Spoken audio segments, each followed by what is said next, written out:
Olá, paz do Senhor, mais um minuto de esperança para a sua vida, mais uma palavra do céu para o seu coração, dando continuidade à série Mulheres da Bíblia, dando continuidade à história da família de Ló.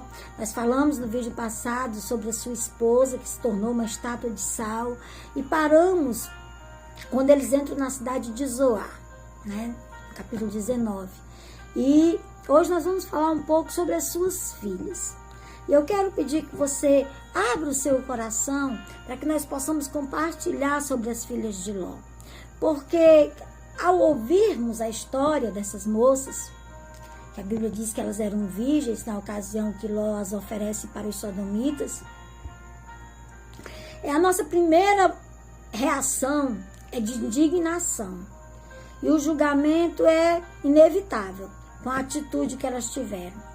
Mas eu quero convidar você a nós olharmos para essas mulheres, essas duas moças, filhas de Ló, e seguirmos o exemplo de Cristo em João capítulo 7, verso 24, que diz: não julgueis segundo a aparência, mas julgai segundo a reta justiça.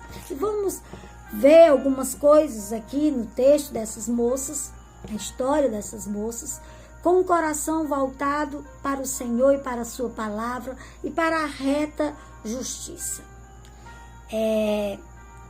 Eles ficaram na cidade de Zoar, significa pequena, cidade pequena, mas no versículo 30 do capítulo 19 já começa dizendo assim: subiu Ló de Zoar e habitou no monte, ele e suas duas filhas, porque receavam permanecer em Zoar, e habitou numa caverna com ele as suas duas filhas.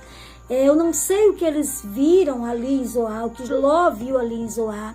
Eu acredito que ele pode ter identificado um padrão de vida ou um padrão de comportamento parecido com o padrão de Sodoma e Gomorra, e ele temeu pela sua vida, apesar dos anjos terem afirmado para ele que Zoar seria preservada enquanto ele estivesse lá. Certo é que ele temeu e foi para os montes, para as montanhas, que era de fato o primeiro lugar onde os anjos haviam encaminhado para ele ir com a sua família.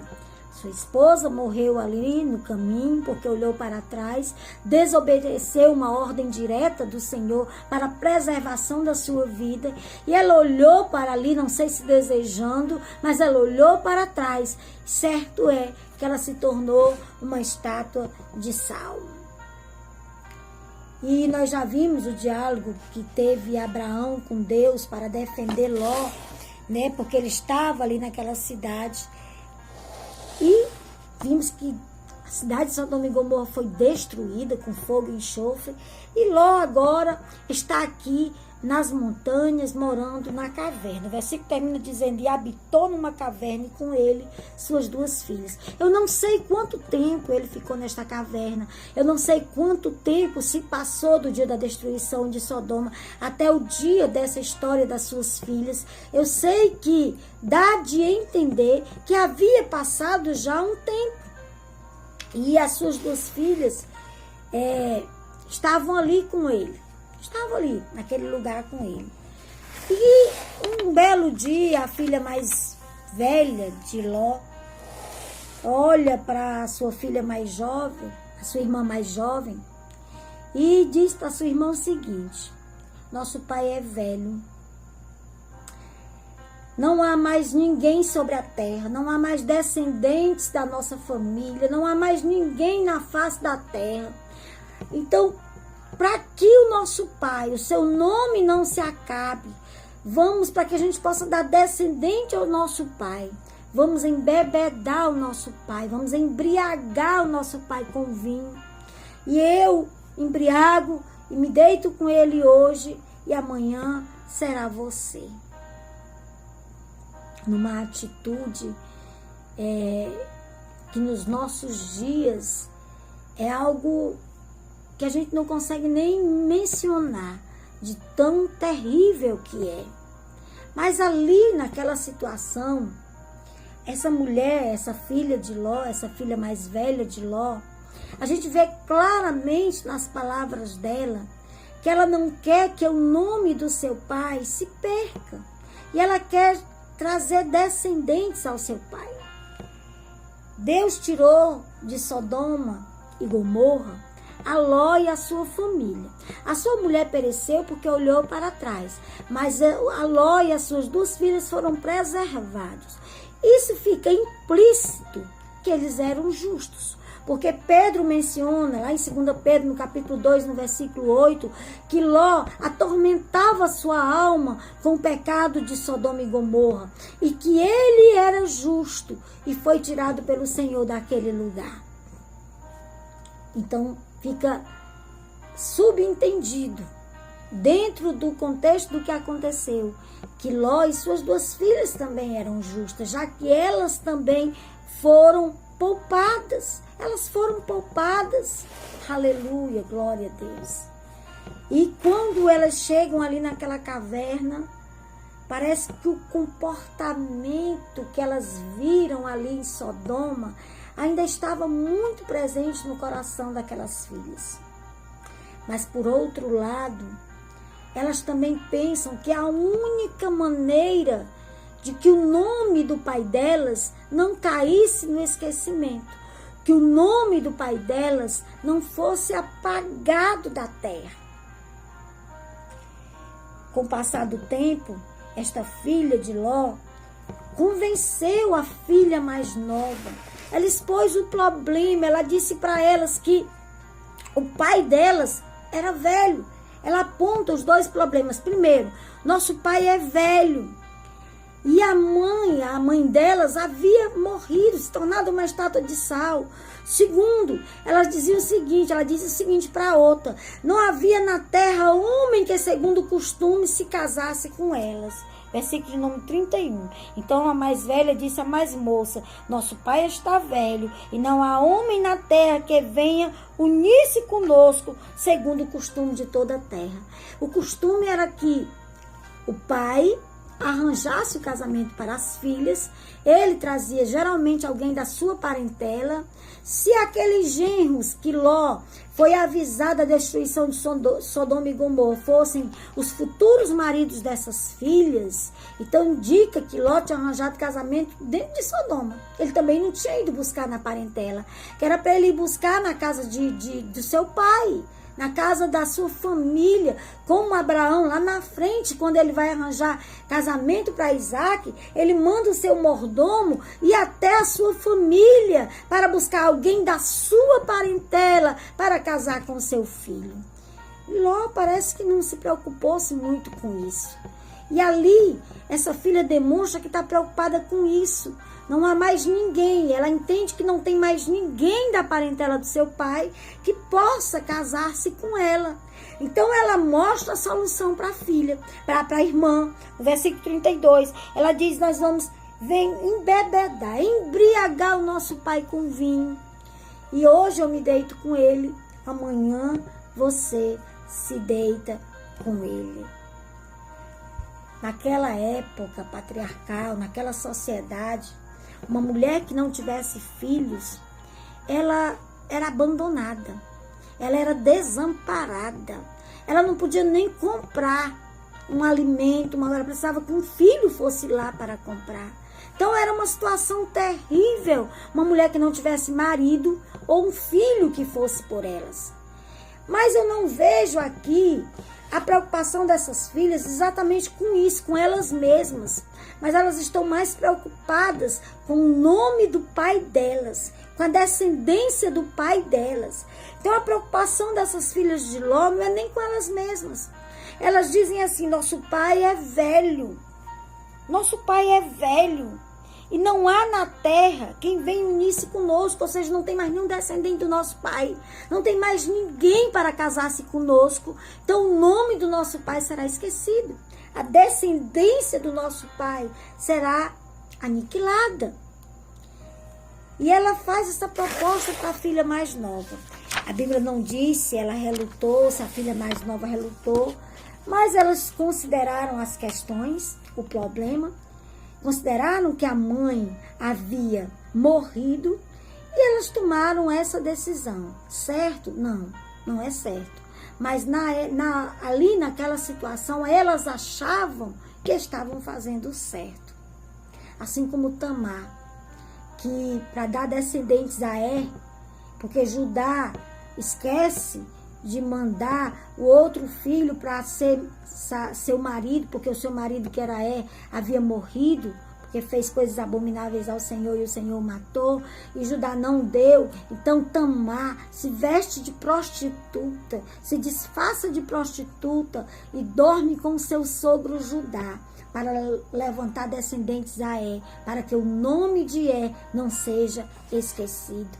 E essa atitude dessa estrangeira Tamar foi tão nobre que Judá chega a afirmar: é mais correta ela do que eu. E foi tão nobre que ela está na genealogia de Jesus, como mãe de Pérez. E ela está na genealogia de Jesus, como uma bem-aventurada. Lá em Ruth, no capítulo 4, no versículo 12, diz: bem-aventurada é a casa de Pérez. Pérez é o filho de Tamar e Judá. Então nós devemos considerar que ainda não haviam leis estabelecidas por Deus na época dessas filhas de Ló. Não estou aqui justificando o que elas fizeram, entendam. Ainda não havia lei escrita a respeito disso. Elas viveram num ambiente terrível. Provavelmente a sua mãe não foi um bom exemplo, que se fosse, não tinha morrido, se tornado uma estátua de sal. E essas filhas acharam que elas estavam fazendo o certo. Posteriormente, através de Moisés, que escreve Levítico, Deus dá a ele as leis. Inclusive lá em Levítico condena o incesto. Levítico capítulo 18, verso 6 e capítulo 20, verso 12. Mas ali, naquele dia, naquela época, naquela ocasião, ainda não havia lei sobre essas coisas. E essas duas mulheres tomam essa decisão baseadas no fato de elas entenderem que o pai era velho, e elas acham que não havia mais ninguém sobre a terra, não havia mais ninguém da parentela do pai delas, porque sobre a terra havia, na cidade de Zoar, inclusive, que eles tinham ficado, tinham pessoas, mas elas achavam que não tinha mais ninguém da parentela do pai delas, para que pudesse casar-se com elas e dar descendente ao seu pai, e elas tomam aquela decisão. No Novo Testamento, Paulo também condena a prática do incesto. Paulo menciona haver na igreja de Corinto um jovem, um homem que se deitou com a mãe do seu pai, que coabitou com a mãe do seu pai. E Paulo condena essa prática. Então essa prática ela é realmente condenável. Mas aquelas mulheres, filhas de Ló, quando elas tomam essa atitude, elas acham que estão fazendo o certo. A Bíblia diz que tudo que é feito sem fé é pecado. O apóstolo Paulo afirma isso. E naquela época a fé era eles acreditarem nas promessas. E a promessa que eles tinham em mente era a promessa que viria um Salvador. E essas mulheres ali naquela atitude, elas achando que provendo um descendente para o pai delas, elas estavam contribuindo com essa promessa. Todos os santos que viveram criam que viriam um Salvador. Inclusive o próprio Jó, ele declara em Jó capítulo 19, verso 25, eu sei que o meu Redentor vive e que por fim se levantará. Então todos os patriarcas viveram pensando na promessa que Deus havia feito ali a Adão e Eva, que da mulher viria um que esmagaria a cabeça da serpente. E essas mulheres, ali na sua ignorância, na sua falta de entendimento, elas armam essa situação com o pai delas. E elas acham, principalmente a mais velha, ela acha que está fazendo o certo. Ló era sobrinho de Abraão. E com certeza ele foi declarado justo por isso. Que ele foi justificado pela fé de Abraão. Assim como nós hoje somos justificados pelo sangue de Jesus, que nos purifica de todo o pecado. Não quer dizer que Ló não tem errado, não quer dizer que aquelas filhas não erraram, mas quer dizer que eles foram justificados pela fé de Abraão. As filhas de Ló também foram consideradas justas, já que elas saíram dali juntamente com Ló. Elas foram preservadas as suas vidas. O anjo toma elas pela mão e leva junto com Ló. Elas também devem ter sido informadas de que Noé gerou 3 filhos e que elas deviam saber que da linhagem de Cã foi amaldiçoada, mas a linhagem de Sem foi abençoada. Elas sabiam que Ló descendia de Sem, assim como Abraão. Elas sabiam que a geração delas era abençoada. Elas deviam ter ouvido isso, que o pai deve ter contado para elas. Elas viveram muito tempo com Abraão. Elas ouviram isso. Então, talvez, eu estou conjecturando, elas talvez tenham pensado também nisso, porque elas conviveram com Abraão. Ló certamente sabia que seu avô Terá era da linhagem abençoada de Sem, e que eles eram dessa linhagem abençoada de Sem, e que as filhas dele deveriam ter esse conhecimento, porque quando Abraão traz eles lá da cidade que eles foram tomados, sequestrados, eles têm um encontro com Melquisedeque, o sacerdote, e ali eles ouvem as coisas do céu. Elas agiram errado por não buscarem ao Senhor. Elas agiram errado por não consultar a Deus. Elas agiram errado por não esperar em Deus. Elas agiram errado por não depender de Deus.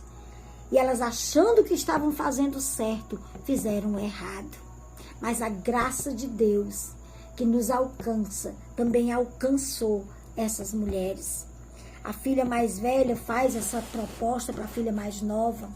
E a filha mais nova cai naquela condição da filha mais velha, de suscitar um descendente ao seu pai, para que o nome não acabe, para que o nome não seja esquecido na terra. E quando a filha mais velha viu que Ló estava velho e sem esposa, e só tinha elas por filhas, ela considerou que ele, sem ter um filho homem, não tinha como a sua descendência continuar. Porque uma filha mulher, ainda que elas arranjassem maridos ali onde elas estavam, ou na cidade de Zoar onde eles ficaram, esses filhos que elas tivessem não seriam descendentes de Ló, porque a filha mulher não dava continuidade à descendência. Só quem dava continuidade à descendência eram os filhos homens. E elas sabiam que Ló não tinha nenhum filho homem, só tinha elas. Ela sabia que todos os parentes de Ló, da sua casa, haviam morrido ali em Sodoma e Gomorra. Então elas têm essa ideia errada, errônea, mas elas acham que estão fazendo o certo. Então, por essa razão, vamos pensar que se o autor do livro de Gênesis, que é considerado que foi escrito por Moisés, não condenou essas 2 moças, ele não registrou a expressão de nenhum julgamento contra elas, apenas ele registrou a história, sem emitir juízo de valor acerca das filhas de Ló. O que esperar de nós, leitores? Então nós não podemos ser aqueles que apenas atiram pedras. Vamos tentar entender a situação, a época, o contexto da situação. Ele, depois de narrar os fatos, resignou-se em apontar que surgiriam 2 povos. Depois que ele diz o que elas fizeram exatamente como combinado, embebedaram Ló. Elas embebedaram Ló porque elas sabiam que Ló, em sã consciência, não concordaria com aquele fato. Porque, como disse Pedro, ele era justo. E ele não concordaria com aquele fato. Então elas o embebedam. Elas fazem com que ele fique inconsciente, ao tal ponto que a Bíblia diz, no versículo 33, naquela noite, pois deram de beber o vinho a seu pai, e entrando a primogênita se deitou com ele, sem que ele o notasse, nem quando ela se deitou, nem tão quanto quando se levantou. Ele ficou numa situação quase de coma alcoólica, que ele não vê nem ela se deitando, nem ela se levantando. Tamanha foi a situação que ele ficou. E depois que acontece isso, no outro dia, a mais nova faz a mesma coisa com o pai e também se deita com o pai. E também ele não vê nem quando ela se levanta, nem quando ela se deita. E assim as 2 filhas de Ló conceberam do próprio pai.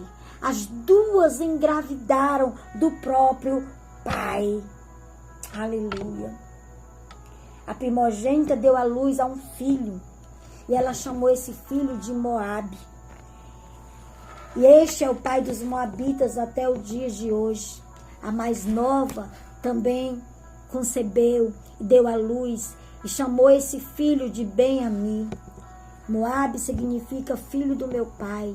Ben-Ami significa filho do pai. E ela coloca esses nomes, sabendo do que aconteceu entre elas. E elas geram 2 povos ali, a partir daquele ato incestuoso que elas cometem com seus pais. Há quem afirme que esses povos foram grandes inimigos de Israel por conta desse ato dessas mulheres. Há quem diga que eles foram povos profanos, idólatras, povos que faziam muito mal, porque saíram desse ato pecaminoso dessas mulheres. Eu não concordo com isso, pois Tamar também cometeu um erro. Ela se vestiu de prostituta e dormiu com o próprio sogro. Raabe era uma prostituta. No entanto, essas 2 mulheres fazem parte da linhagem de Jesus. Essas 2 mulheres foram perdoadas e alcançadas pela graça de Deus. E vale a pena destacar que a graça de Deus, aleluia, sempre vai além do que nós podemos imaginar. Foi por causa da atitude dessas filhas de Ló que os filhos de Noemi puderam se casar com Orfa e com Ruth. As 2 eram moabitas, descendentes da filha de Ló, de Moabe, do filho desse incesto. E por isso saiu Ruth. E se a moabita Ruth não viesse à existência, ela não teria casado com o filho de Noemi, não teria sido resgatada por Boaz, não teria gerado a Obed, que foi o pai de Jessé, que foi o pai de Davi, que é antecedente de Jesus de Nazaré. Então, muitas vezes nós não entendemos algumas coisas, mas não nos cabe prestar o julgamento. Nos cabe colocar diante do Senhor, porque Ele sabe todas as coisas. Até mesmo aquilo que nós não entendemos, o Senhor sabe, o Senhor conhece. E essa prova de Ruth na linhagem de Jesus mostra que a graça de Deus alcançou até mesmo os moabitas que descenderam dessa relação incestuosa. Se não fosse pela coragem dessas filhas, que eu acho que elas precisaram de muita coragem, tanto que elas tiveram que embriagar o pai para aquela situação acontecer, tamanho como foi nojento aquilo que elas fizeram. Mas por causa de Roboão, filho de Salomão, foi filho de Salomão com uma amonita chamada Naamá. E essa amonita era descendente de Ben-Ami, o filho da filha mais nova de Ló. E por causa disso veio Abias. E por causa de Abias veio Asa, que fazem parte da genealogia de Jesus. Está lá em Mateus, no capítulo 1, no versículo 7. Depois você pode ver em casa. Aleluia. Podemos perceber que elas embriagaram o pai. E ao fazerem isso, elas tinham consciência que o ato que elas estavam fazendo era algo terrível. Era algo desagradável, era algo que entristecia o seu coração. Mas elas tiveram coragem para fazer aquilo, para dar descendentes ao seu pai. E o nome do seu pai não ser extinto da terra, para continuar a linhagem de Ló. Por isso, aconteceria por 2 motivos. Primeiro, por que elas fizeram isso? Uma explicação da época. Primeiro, porque as filhas de Ló eram estrangeiras naquela terra. E se elas se casassem com qualquer homem daquela terra que não fosse da sua parentela, elas não dariam descendentes ao seu pai. Segundo, quem dava descendentes eram os filhos homens, é que continuavam a linhagem. As filhas mulheres não. Pois só era possível aos descendentes homens preservarem a linhagem do pai. Não sabemos porque Ló não foi atrás de Abraão. A Bíblia não fala mais nada, não fala sobre a morte de Ló, não fala se ele continuou lá naquela caverna, não fala como foi o convívio dele com as suas filhas depois disso. Certo é que aconteceu isso, e por causa disso, nós podemos ter a moabita Ruth e a amonita Naamã, que foi esposa de Salomão, foi mulher de Salomão, mãe de Roboão, que gerou a Abiu, que gerou a Asa, e também a Ruth, que gerou a Obed, que gerou a Jessé, que gerou Davi.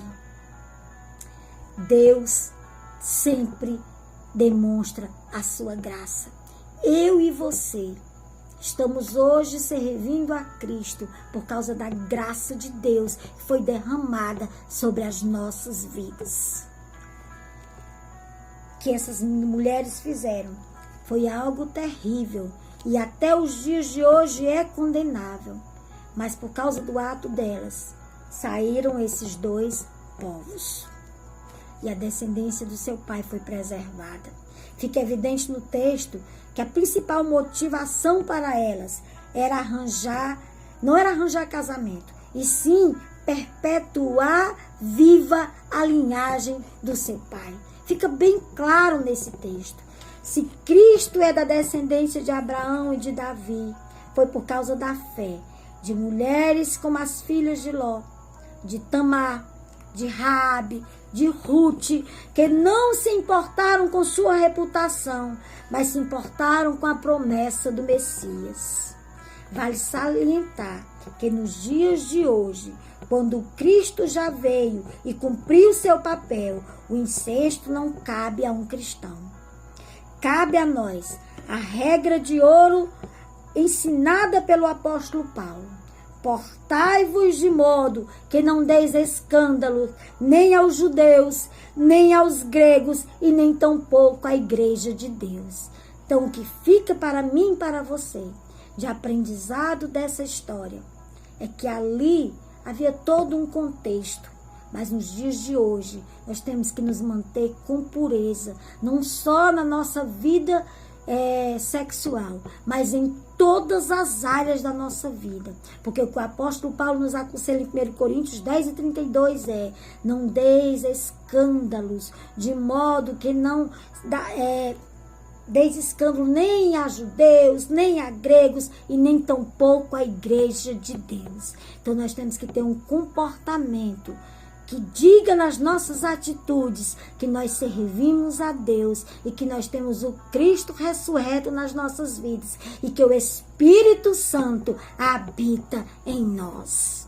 Deus abençoe sua vida. Espero que essa história traga esclarecimento ao seu coração e que você, ao ler essa história, consiga compreender o que aconteceu ali naquele lugar e que a mesma graça de Deus que alcançou a minha e a sua vida seja a graça que você olhe para essas filhas de Ló.